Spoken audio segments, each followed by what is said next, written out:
Leo muchos pasajes y trato de saber qué exponer, cómo exponer la palabra del Señor. Y ahora que estoy en este proceso de estar leyendo, estudiando la palabra en Hebreos 11, hermanos, me es muy difícil terminar ese capítulo. Porque en cada versículo, hermanos, Dios tiene algo muy especial, algo confrontativo, algo que nos ayuda a crecer en la fe. Y en broma con mi mujer dice, ¿y cuándo va a terminar Hebreos? Ya llevo predicando del capítulo 11 como más o menos unas 6, 7 veces, hermano. Pero es que la palabra del Señor es así. De nada sirve leer por leer. Tenemos que leer para conocer a Dios. Así que vamos a seguir con este estudio en el libro de Hebreos. Hoy vamos a ver cómo Dios utilizó a hombres de fe y cómo el autor de esta carta, de esta epístola, hermanos, está exhortando, animando y confrontando a los discípulos de Cristo que eran de descendencia judía. Y también esto es para nosotros, hermanos, en la actualidad. La palabra de Dios nos confronta contra el pecado, pero también nos anima, nos exhorta a seguir firmes en la fe en Jesucristo. En el versículo 11:1 vemos lo que es la fe. La fe es la certeza, la convicción, la confianza plena, la seguridad que todo está bajo el control de Dios, el Todopoderoso, soberano, omnisciente, omnipotente, justo, sabio, el que es fuego consumidor, el que es misericordioso, el amoroso, el bondadoso, el que es lleno de gracia. Hermanos, la fe es poner la confianza plenamente en el Señor, el creador de todo. Dios, a través de toda la historia, hermanos, toda la historia siempre ha estado bajo el poder de Dios. Nada, absolutamente nada se ha salido del control de Dios. Todo lo que pasa en la historia está conforme a su voluntad, conforme a su beneplácito. Tenemos ahora como humanos, ¿qué tenemos que hacer? Obedecer y obedecer la voluntad de Dios, teniendo la fe en Jesucristo para tener comunión con Él. Y esto, hermano, nos dará la confianza total que estamos en las manos de Dios. En esta sección de la Biblia, hermanos, nos demuestra el escritor con muchos ejemplos, pero más que el escritor es Dios quien nos está demostrando con muchos ejemplos que ha utilizado a hombres, ha utilizado a pueblos, ha utilizado a muchas cosas para su propósito. Y cómo estos hombres han cedido, han quebrantado su voluntad, han quebrantado su orgullo, han quebrantado sus ideas, han quebrantado su cultura, han quebrantado todo ante la palabra de Dios y hacer su voluntad. En el versículo, la última vez que estuve aquí, terminamos en el versículo 27. Vamos a leer el versículo 27 para entrar un poquito en contexto.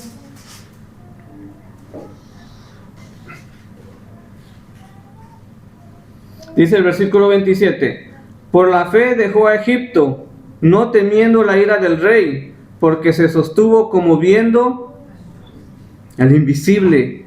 Moisés rechazó, le dio la espalda a las riquezas, a su estatuto de poder, a los placeres del pecado que ofrecía Egipto, y prefirió hacer la voluntad de Dios, a ser obediente. ¿Pero por qué? ¿Cómo fue que Moisés fue obediente? Porque tenía la fe en Dios, porque sin fe no vamos a ser obedientes. Ahora, hermanos, vamos a leer el número 28, que dice: por la fe celebró la Pascua y la aspersión de la sangre, para que el que destruía a los primogénitos no los tocase a ellos. La mayoría que estamos aquí conocemos la historia de las 10 plagas, conocemos el éxodo del pueblo de Israel, conocemos cómo fue la primera Pascua. Pero Moisés, hermanos, nos tenemos que poner en los pies, en los zapatos, en la vida de Moisés en ese momento para entender la palabra del Señor. Por la fe celebró la Pascua, cuando Moisés finalmente, con este acto, rechazó toda la religión de Egipto. Al instituir la Pascua y mediante la aspersión de la sangre del cordero, aspersión, ¿alguien sabe qué es aspersión? Rociar. ¿Entendemos mejor con rociar?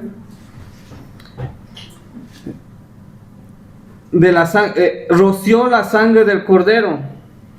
Fue un acto de separación enfáticamente y para siempre de la idolatría de los egipcios. Este relato, hermanos, aquí solo lo vemos en el versículo 28 y 29, pero está en el libro de Éxodo todo el relato.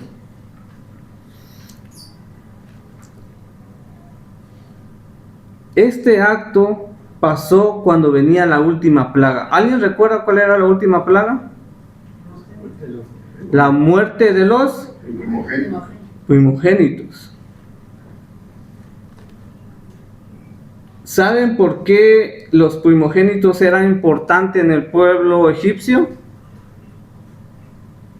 En la mitología egipcia, los primogénitos eran considerados sagrados y estaban bajo la protección directa del dios Amón-Ra, el dios del sol y rey de los dioses. Dado que el propio faraón era visto como una deidad en la tierra, su primogénito no solo era el heredero al trono, sino que se le consideraba el hijo de un dios. La protección de estos hijos era fundamental para la continuidad del orden divino y político de Egipto. ¿Por qué pasó que fue la última plaga? ¿Qué quería Dios mostrar?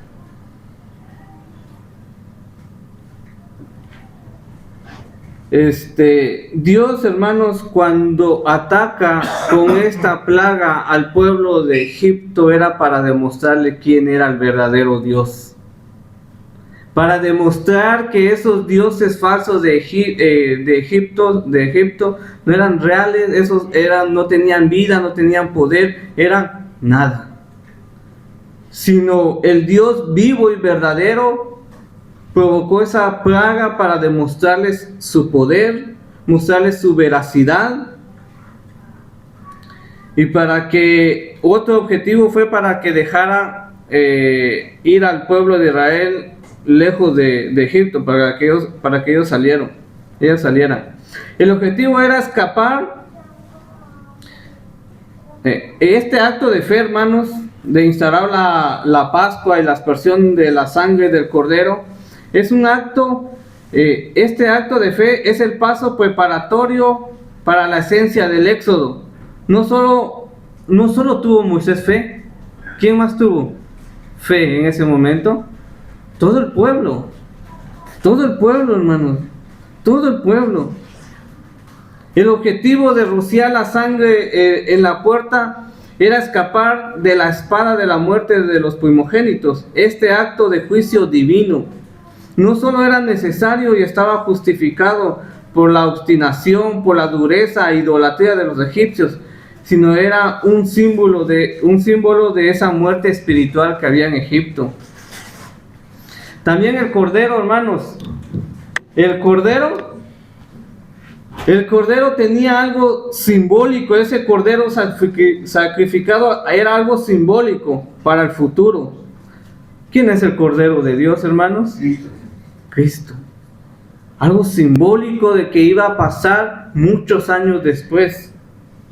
El cordero de Dios iba a quitar el pecado del mundo. O sea, Jesucristo iba a morir en la cruz, se iba a desangrar para quitar el pecado del mundo. dando vida al ser humano. Porque ¿cómo éramos nosotros fuera de Cristo, hermanos? Muertos en delitos y pecados. En Cristo, con Cristo nos da vida espiritual. Aquí, hermanos, cuando yo estudiaba esto, encontré un principio una verdad muy buena, hermanos. Una verdad muy interesante. Porque aquí encontramos que la vida no precisamente depende de la sangre derramada, sino de la sangre aplicada. ¿Entendemos eso? De la sangre aplicada. La sangre derramada del Cordero no hubiera protegido a nadie. Si los israelitas hubieran desagrado al Cordero y dejan la sangre ahí, cuando hubiese pasado el ángel, o cuando fue la mortandad de los primogénitos, hubieran muerto los primogénitos del pueblo de Israel. Porque la sangre tenía que ser rociada en las puertas. Esta verdad se aplica igualmente a la sangre del Cordero de Dios, a la sangre de Jesucristo. La salvación solo son para aquellos que se arrepienten y creen en Jesucristo. Los que tienen fe en Jesucristo son salvos. Los que no son salvos. Van a morir, están muertos espiritualmente. En la sociedad, hermanos, culturalmente muchos se creen cristianos. De hecho, las iglesias cristianas también hay muchos que se creen cristianos solo por cultura o porque han crecido en la iglesia. Pero están muertos. Están muertos en sus delitos y pecados. No tienen vida porque solo creen de una manera ideológica o teórica y no de una manera real. Y que vivan, hermanos. Ahora le pregunto a ustedes, a cada uno de ustedes, hermanos, a cada uno de ustedes les pregunto, ¿tienes tu fe en Cristo? ¿Estás vivo espiritualmente o estás muerto? ¿Tu vida está sometida a la voluntad de Dios? ¿Tu vida está dando evidencia de que eres salvo? Entonces, hermanos, entendemos de que debemos de, no solo Jesús vino, murió en la cruz, derramó su sangre para el perdón de pecados, pero hay algo más para los que se arrepienten y creen en el Señor. Culturalmente, yo soy cristiano porque nací en España y todos son cristianos, soy cristiano. No, hermanos. Tiene que nacer de nuevo. Tiene que nacer de nuevo. Hay un hermano que se llama Ángel Rodríguez que sube muchos vídeos por internet, hermanos, en las redes sociales. Estaba en esta Semana Santa, como es de Bilbao, estaba allí en las procesiones. Y le pregunta a la gente, les dice, ¿has escuchado la frase nacer de nuevo? ¿Sabes qué significa nacer de nuevo en la Biblia? ¿Por qué haces esto?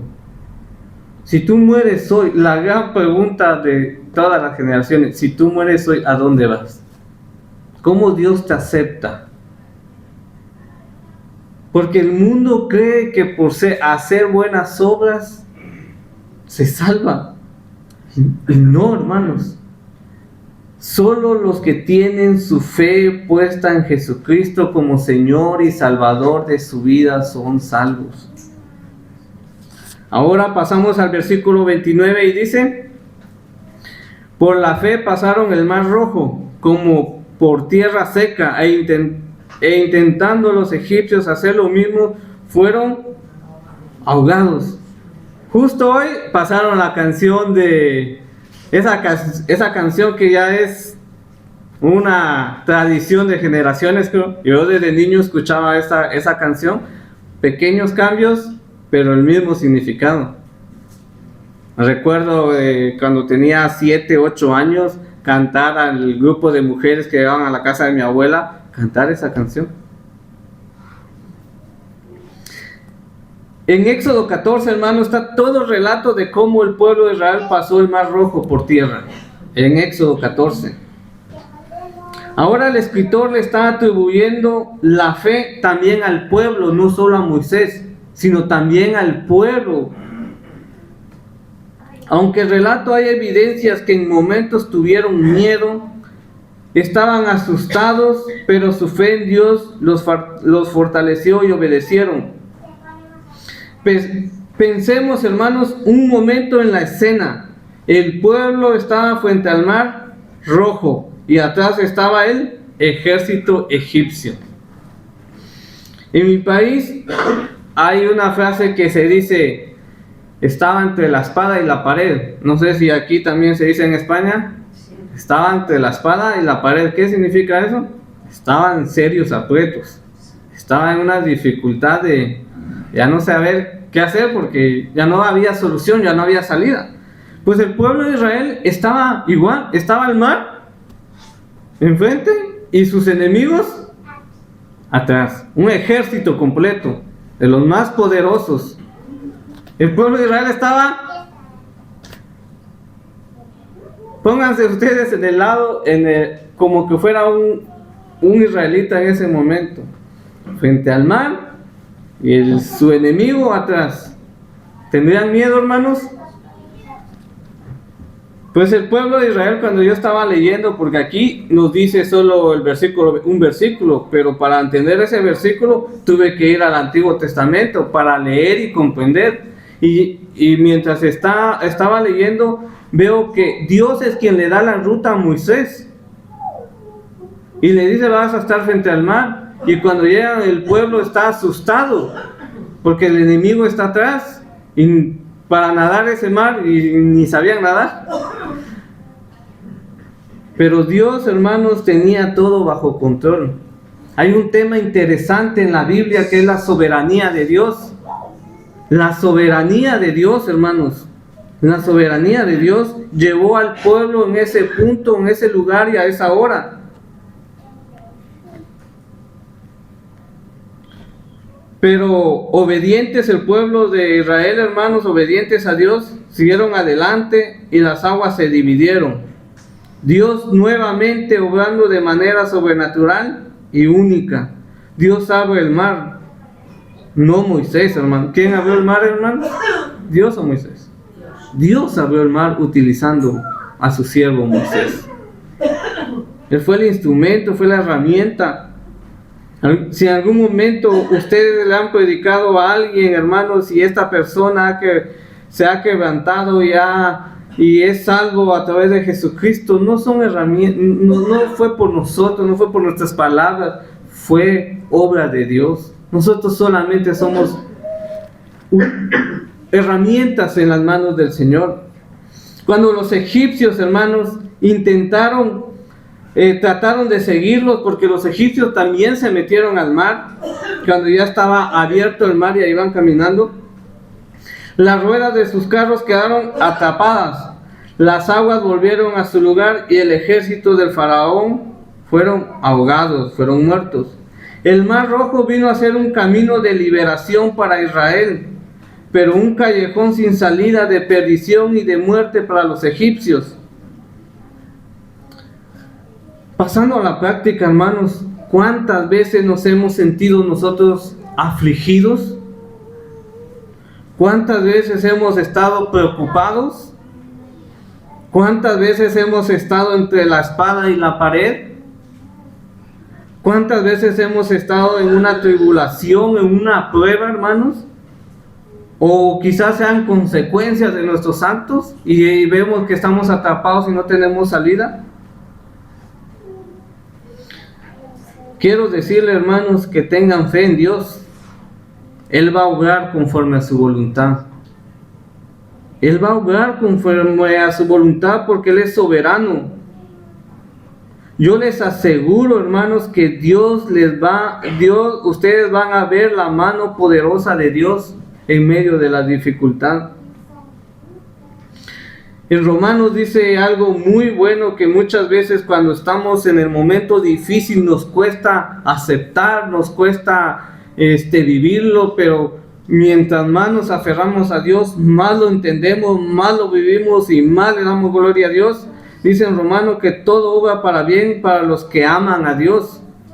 Aún si nosotros no entendemos, hermano, muchas veces no vamos a entender muchas cosas, pero sabemos que todo está bajo el control de Dios.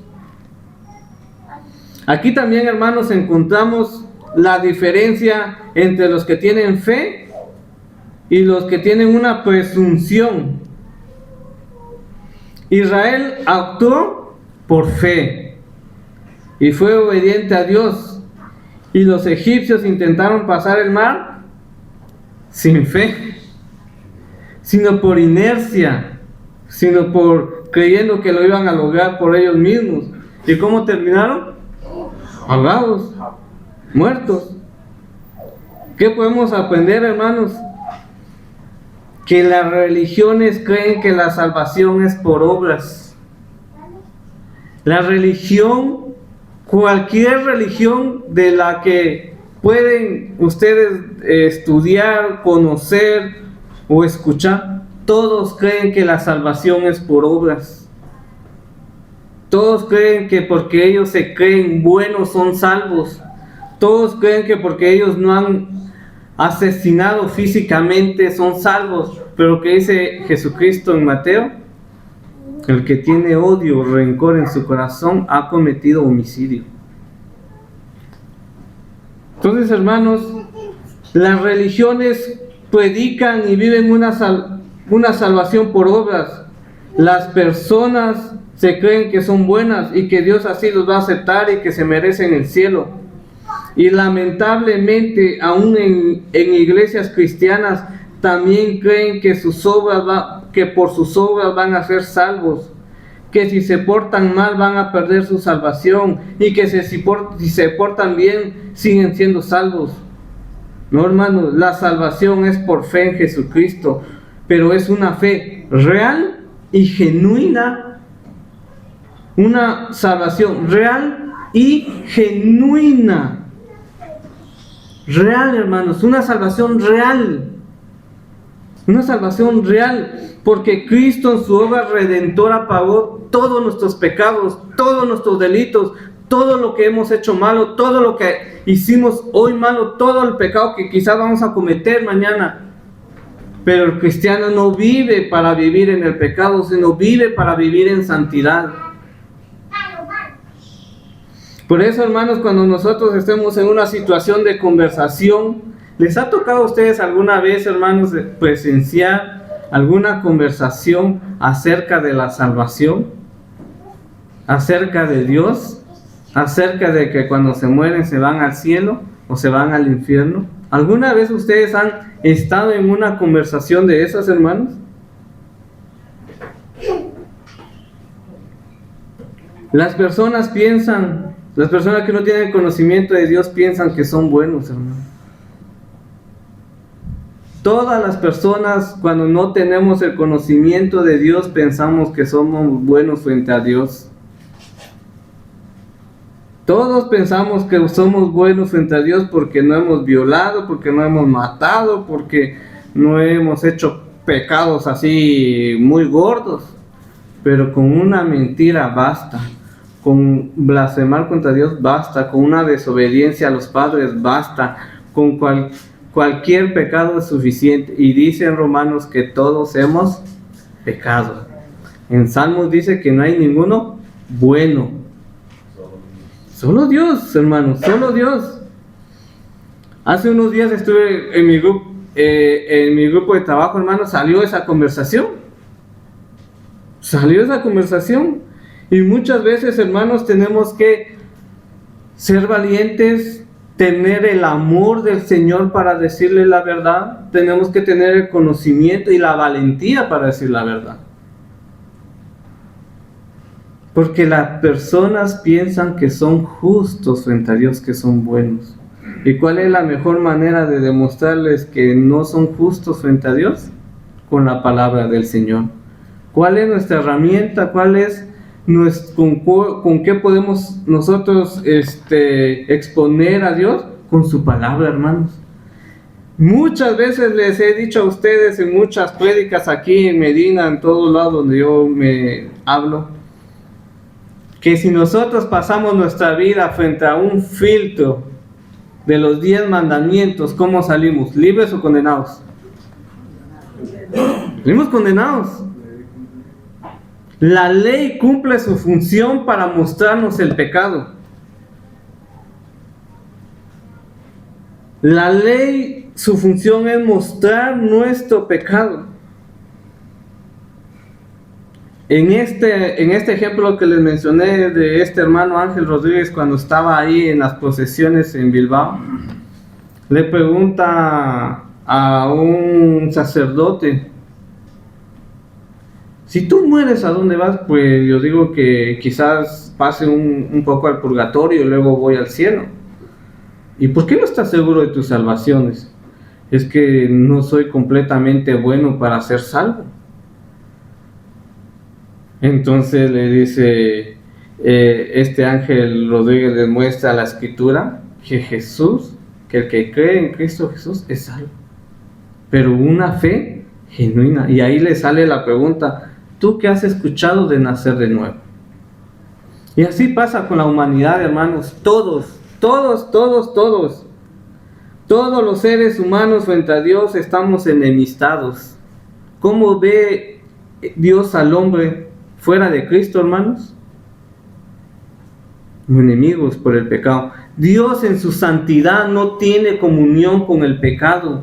Dios en su santidad no tiene comunión con el pecado. Solo a través de Jesucristo puede el ser humano tener comunión con Dios, porque Cristo en la cruz pagó por sus pecados. Solo Cristo, hermanos, solamente Cristo. El trabajo de nosotros los cristianos, que a veces nos da pena, nos da a veces vergüenza porque nos tratan de locos, de retrógrados, de que este no sé qué tiene, porque piensan que no es así la verdad de Dios. Muchas veces nos van a rechazar. Hermanos, si rechazaron a nuestro Señor y Salvador Jesucristo, ¿qué esperamos nosotros? ¿Qué esperamos nosotros cuando predicamos el Evangelio? Tenemos que tener el amor hacia los perdidos y nuestra fe bien puesta en el Señor para aceptar ese rechazo.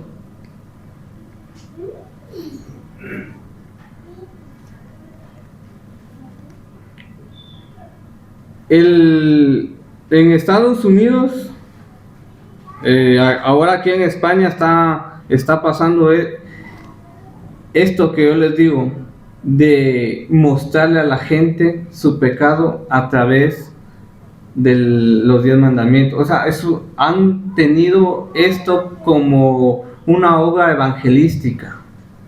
Hermanos salen a las calles con todo respeto, con todo el amor, y les dicen que si pueden hablar con ellos. Hablan acerca de la existencia de Dios, hablan acerca de quién es el hombre frente a Dios, hablan cuál es su condición frente a Dios, hablan cómo Dios es tan santo que no tiene comunión con Dios, pero cómo Dios es tan amoroso y misericordioso que envió a su Hijo Jesús a morir en la cruz para salvación. Tenemos que ser firmes, hermanos. Muchas veces nos va a costar, porque quizás algún familiar nos deje de hablar, quizás algún amigo deje de ser amigo. Hay un pastor dominicano que predica de palabra del Señor, que dice que cuando él se convirtió, encontró esa paz que sobrepasa todo entendimiento, encontró ese propósito de vida, encontró la salvación, se dio cuenta de su condición frente a Dios y cómo ahora era hijo de Dios. Y él, con todas las ganas, con todas las ansias de que su mejor amigo también conociera al Dios vivo y verdadero, que entregara su vida a Jesucristo, que encontrara ese propósito de vida, él le compartió el Evangelio y nunca más ese amigo le volvió a hablar. Nunca más ese amigo le volvió a hablar. Ya pasaron como 30 años, dice, a causa del Evangelio de Jesucristo. Si rechazaron a Cristo, ¿cuánto más a nosotros? Pero Dios va a obrar con su poder con su misericordia, con su gracia, a través de esos corazones que ya escucharon la palabra del Señor. Hermanos, cuando nosotros estemos pasando por aflicciones, cuando nosotros estemos pasando por tormentas, por adversidades, cuando nosotros estemos frente a la espada y la pared, debemos de tener la fe en Dios porque somos amados en Cristo Jesús. Tú y yo ya no somos enemigos de Dios, somos hijos de Dios a través de Jesucristo. Debemos de tener la plena confianza de que Dios tiene el control y Él nos va a dar alguna solución, nos va a ayudar, nos va a sustentar, nos va a confortar, nos va a dar la provisión necesaria.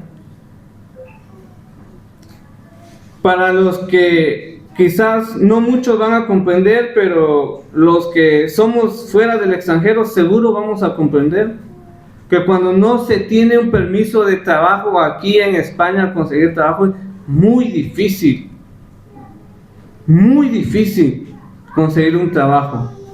Pero Dios en su misericordia, en su bondad, en su gracia, siempre nos ha sostenido. Siempre Dios va a sostener a sus hijos, siempre Dios les va a proveer.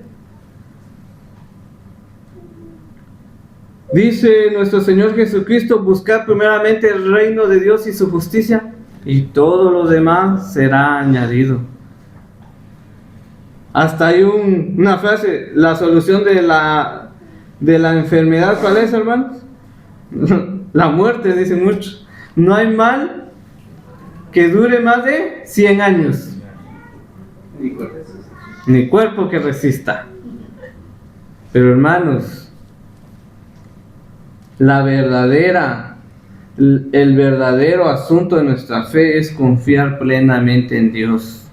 Dios proveerá, hermanos, en nuestra vida material, pero sobre todo en nuestra vida espiritual. La vida espiritual es lo más importante, hermanos.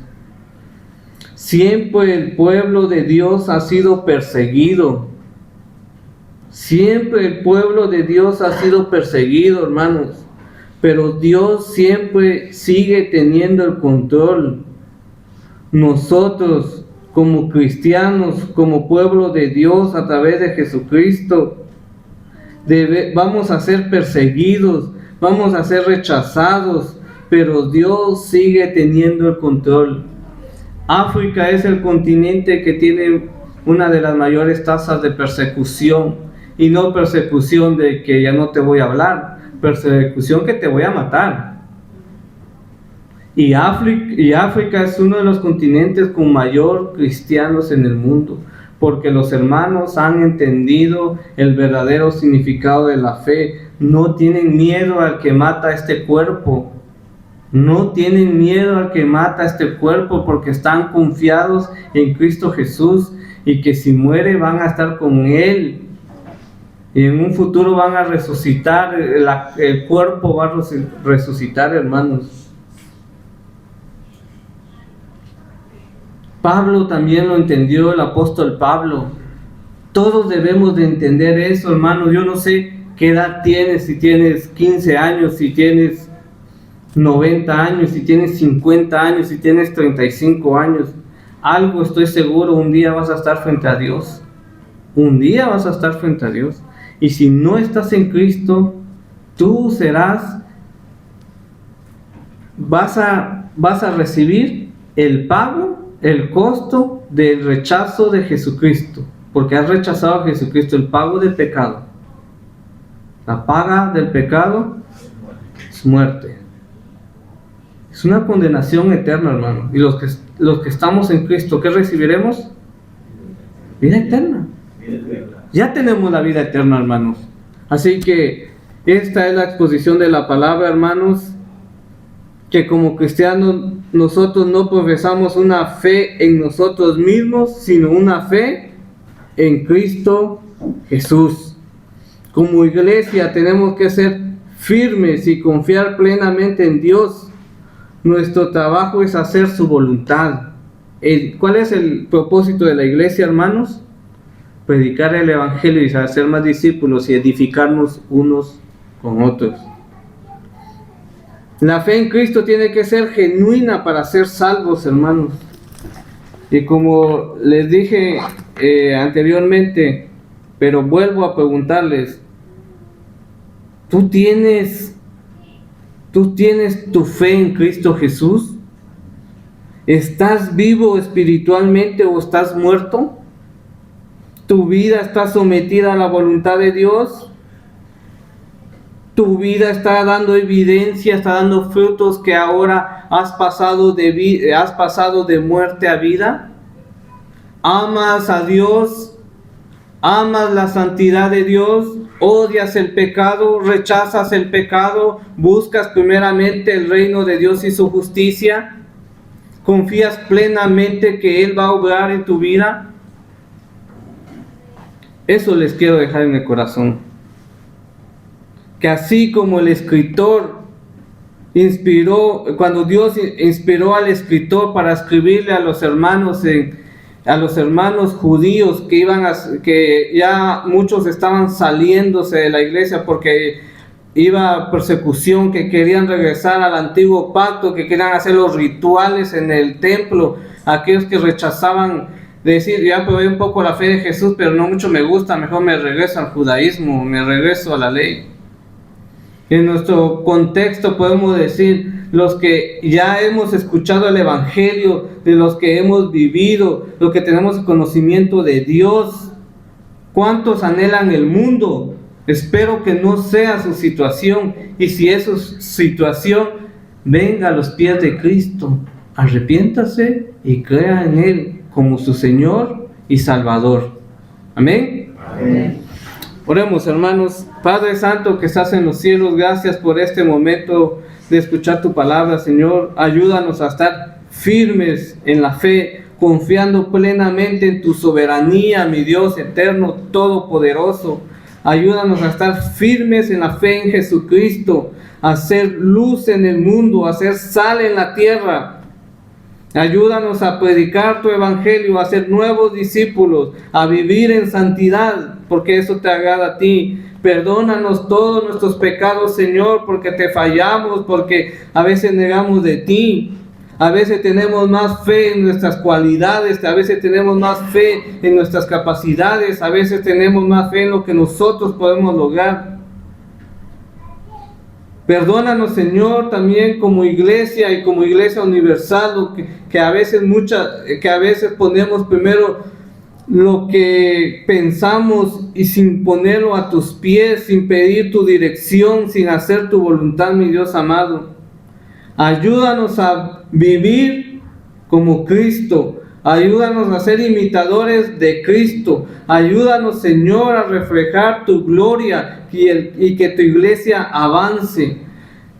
A los que son padres, ayúdales, Señor, a educar a sus hijos en el amor de Dios, que ellos puedan ver que ellos viven una fe viva, genuina, que no solamente es lo que se dice, sino que lo que se practica, Señor. Y no solo a los padres, a nosotros, cuando estamos en el trabajo, cuando estamos con los amigos, cuando estamos en cualquier lugar, ayúdanos a demostrar que nosotros somos pueblo tuyo. Fuimos escogidos para hacer luz y no para vivir como el mundo, no para pensar como el mundo, sino para vivir para tu gloria, Señor amado. Bendice a los hermanos que están pasando por aflicción, por alguna enfermedad, porque no tienen trabajo, porque alguna pena familiar. Ayúdales, Señor, y que ellos puedan confiar en ti plenamente, porque tú eres el Dios soberano, todopoderoso, majestuoso, santo, santo, santo. Y nosotros a través de Cristo somos tus hijos, y tú nos amas y nos guardas y nos das conforme a tu voluntad, Señor amado. Ayúdanos a entender tu palabra y vivirla. En el nombre de tu Hijo Jesús. Amén. Amén. Que el Señor les bendiga, hermanos. Amén.